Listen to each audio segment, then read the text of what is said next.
forgotten about their gifts and their power. So remind people about that.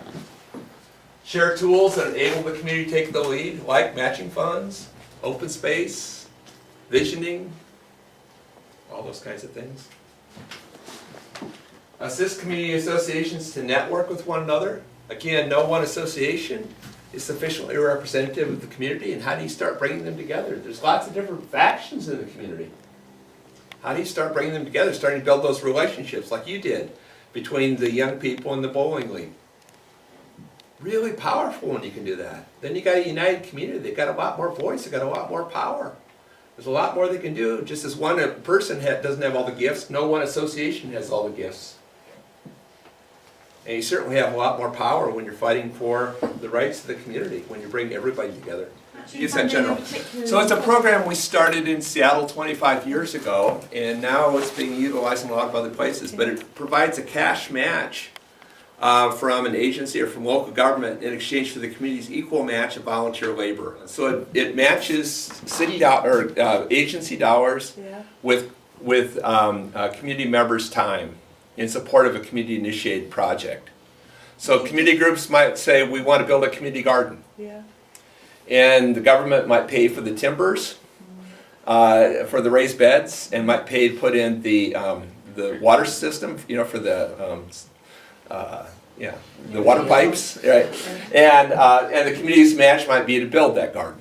So this is money that's not for not-for-profits. It's just for neighbors who want to come together to do a project. So you don't have to be incorporated. Just neighbors who want to come together to do something. And it's just one-time project, so it's not about funding staff or operating costs. It's just to do projects. So the initiation actually comes from the community. They're the ones who apply, and they can apply for whatever's important to them. So it's not just about if you want to do a garden. You might want to do public art, create a mural. You might want to do an oral history. You might want to renovate a facility. In Seattle, we're celebrating the 25th anniversary of that program this year, and there have been more than 5,000 projects. So it's just, we found it newly involved tens of thousands of people because we finally gave people a way to get involved other than going to meetings. And so it's really having your ears to the ground and finding out what are people's dreams. I think it's a real important role for community builders to always pay attention to who's not at the table.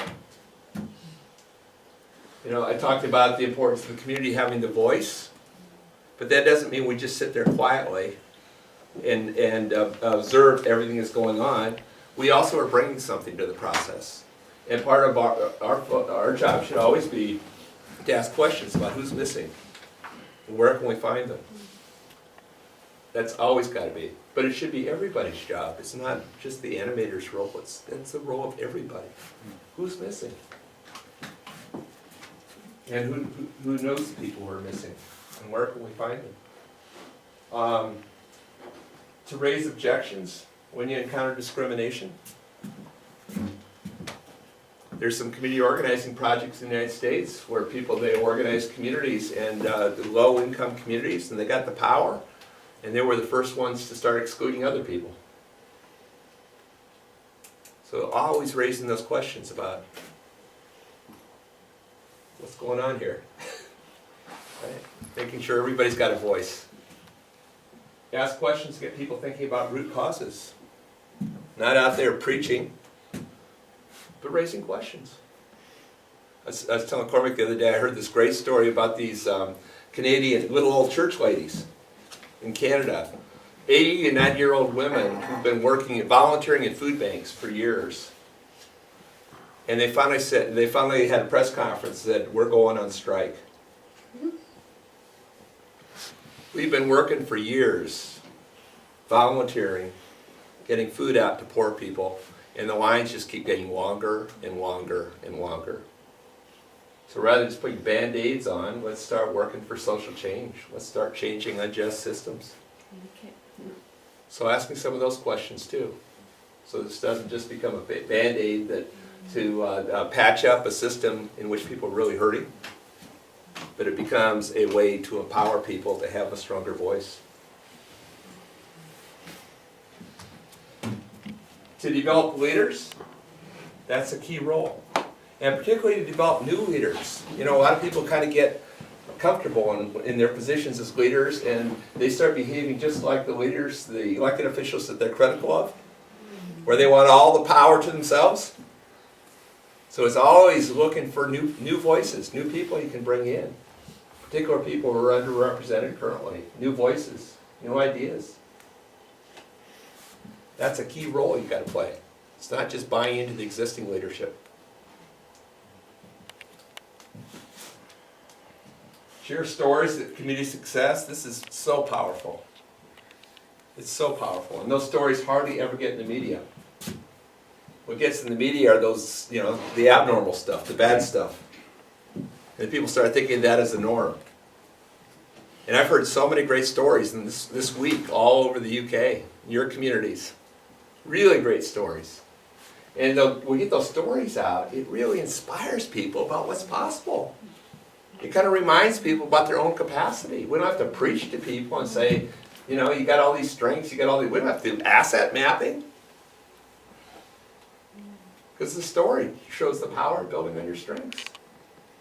So using social media and other vehicles to get those stories out. We do regular idea fairs in Seattle where people have done cool things in their communities. One morning we just have a place where people can come, listen to music, eat food, and go around at different stations and see the projects people have done. And the people who develop them are sitting there, so they can, if somebody's excited about that project, they can get mentored right there by other community members, not by a community builder. Again, it's how do we turn as much of this back to the community as possible? How do we get the community out there to have these conversations? Build more community builders, right? In Texas now, we've got incredible community organizations making major changes, but it's because they're organizing. They first organized in San Antonio, then Houston, then in the rural areas, and now they can bring them all together and have a lot of power. And I think that's what's exciting about this. You got community builders from all over the place, and you learn from each other. You start aggregating what you're doing, and then you got real power. Yeah, there's only so much you can do. You got to start local. You got to start small, but you got to think much bigger. Yeah. Other thoughts on this? The role of the community builder. What's working for you? What are some of the frustrations? We have a colleague, Peter Kenyon, who he says it so well. He says, I got some of these sessions, he says, I get people all riled up, everybody's ready, they're all excited, they're ready to move. And then there's that bugger in the back that says, we tried that before and it doesn't work. And it just like sucks all the air out of the room, right? It's like, God, if you want to take somebody out, that's, yeah. So what do you do in that case? What do you do? What do you do with those people? Because I think your point's a good one, that sometimes, and I fall into this, I label people like the GD activists, because they are a pain in the butt. But you need to lift off that label sometimes and listen to them and hear their story. And oftentimes, they're really good people. They're just frustrated as hell because they've been at this for years. And nobody's listening to them. They aren't getting any action. All they're getting is roadblocks from government. And so they get really bitter over time. And it's about recognizing what their value is. They've got a long history.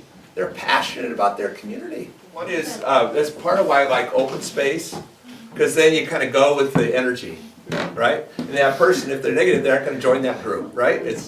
Another one is about creating new ways for people to get engaged. They don't have to go through those gatekeepers. You pull people together. That's what's great about matching funds or anything, create new forums. Those one-to-ones are absolutely critical.